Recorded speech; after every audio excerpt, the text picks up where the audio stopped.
All right, so today I have a fun use case to go over that came up recently.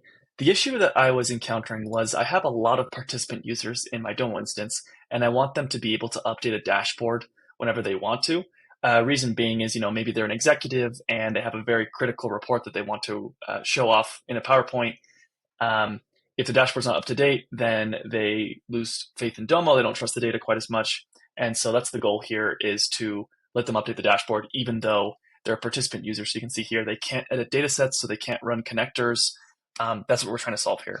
The way that we do that is we actually use this is just a Domo text card that has a link to update the dashboard. And so I'll show you this functionality, how it works. But if we click update, it'll say that it got accepted. And then if I come over here, we can see that the data set that's powering this dashboard just started preparing. And then if I come back to my dashboard, and let's just refresh this page using the new dynamic text on the text card, it'll show the user that it updated a few seconds ago. So that's super helpful. Let's dive into how I accomplish this. First of all, let's take a look at this card. Like I said, it's just a text card that you just change the background color to make it look like a button, basically. And then if I change the interaction, what it's pointing to is it's pointing to an integration platform service, a webhook that I'll show you how I set up. And then you display this update dashboard. So then the end user would just click this to fire off the webhook. Coming over to Make, I think I've talked about this quite a few times, but it's my favorite integration platform. It's super easy to just get started with. It's free to use up to a certain amount.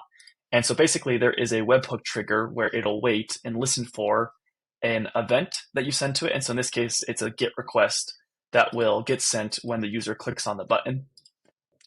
And then after that, it's going to be updating a specific stream, a specific data set in Domo. So in this case, I figured out what the stream ID was for this, and then I'm sending over a post request to kick off the stream, to kick off the update.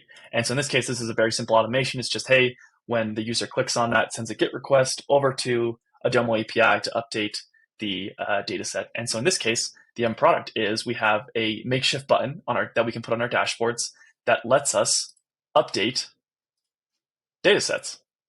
So hope you found this helpful. Thanks.